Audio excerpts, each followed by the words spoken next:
Hey guys, Coach Jesse Minch here. So wanted to share something with you really quick that I think you might find interesting. So if you've been paying attention at all, if you're on my email list and you're getting my emails where I talk about different training tips, motivation, move breakdowns, I send you videos and all that kind of stuff. You probably caught me say more than a few times that you should be doing something every day to get better. Now, that doesn't necessarily mean, that I'm saying that you need to be in the gym putting in 3 hours every single day, 7 days a week. I'm saying you should be doing something every single day, whether that's an active rest day, doing some recovery, maybe working on the mental side of the game, watching some videos and seeing what, maybe breaking down some video of yourself, watching videos as far as tips and techniques that you can add in your game, maybe learning some plays. There's all kinds of things on the mental aspects that you can do also on some of your days of the week. But this is what I think you'll find interesting is this last month, I basically practiced and worked out for about 1 week. I took about a week off, took another week back in the gym, and then took 2 weeks while I was in Honduras and pretty much did nothing basketball related, not too much workout related, a little bit of resistance training with some bands that I brought with me on the trip. But for the most part, really only did that 2 days out of those 2 weeks. And you might be wondering why I would do that. So here's why.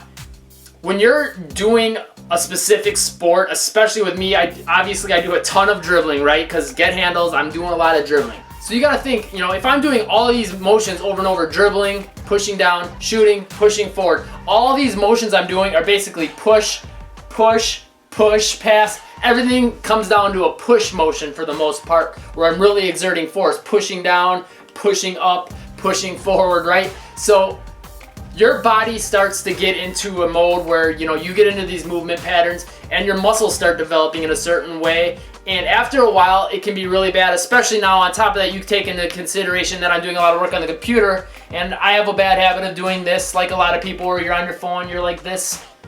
You got to bring everything back to be in good posture, right? For all this time, that I have been working out, I'd always, if I go to the weight room, I'd spend a lot of my time doing a lot of exercises where I'm doing pulling back motions to help try to counteract a lot of the dribbling motions, all the computer work, all the shooting motions, all the passing.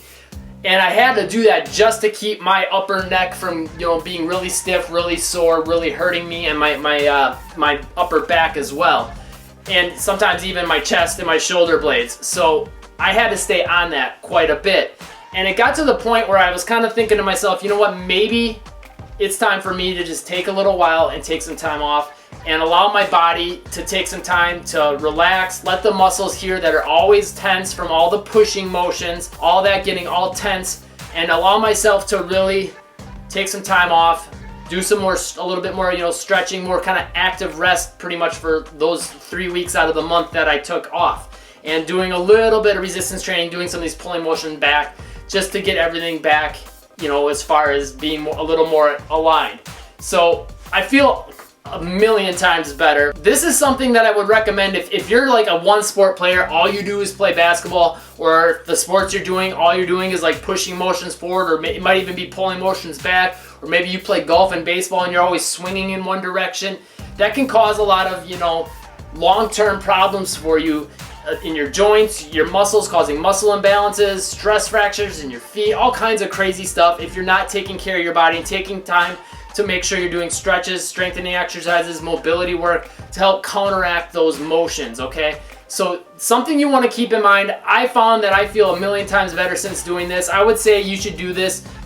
Maybe not take off, 3 weeks out of a month, but take a good week where you just take an active rest week. Do that maybe every 3 months, 6 months, maybe a year. You have to know your body and kind of feel, when you're getting really achy and getting pain maybe in certain joints and whatnot. Like I said, for me, it was my upper back and my neck. I also had some issues in my calves and my feet, tearing my Achilles and all that, kind of had some issues that went up the chain. Basically, it started with a flat arch, and then from there, it went into my heel. Then from there, it went up into my Achilles, ended up tearing where my Achilles meets my calf muscle, and now both of them I'm kind of getting knots in and whatnot. So taking that time off really helped me to recover. Once again, you got to kind of know your body though, and I would highly suggest, if you're not doing this, to do this, like I said, knowing your body and seeing when you really, really need it, not just doing it to be lazy or whatever, but doing when you can feel that your body needs it. Once again, that could be maybe even 1 month. I would say probably more likely 3 months to 6 months to a year. If you have some serious issues that you've already been neglecting for a while, I suggest you just do it now and take that time off to really get things back, get it all figured out, and get yourself back to being healthy and get yourself back into using, you know, good movement patterns, getting good posture, all that. Hopefully you guys found this helpful. Just want to share with you guys some of my experience and something that I've noticed and something that I've applied that hopefully will help you guys. I know a lot of players that play basketball have some issues with different, you know, lower back tightness, sometimes upper back, knees, ankles, feet, of course. A lot of players have that. I'm going to have some more follow-up stuff on some of the recovery stuff I'm doing with this as well, though. So hopefully you guys will find that interesting.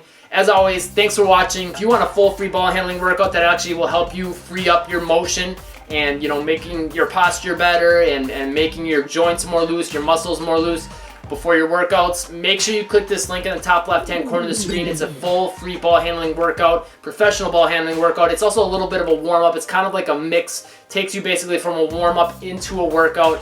Definitely going to improve your handles instantly. It's helped thousands of players in as little as 10 minutes. Definitely going to help you too. Will help your scoring, your athleticism. So many other things I can't even mention in this. And once again, that also includes a free guide that shows you everything it takes to get pro-level handles.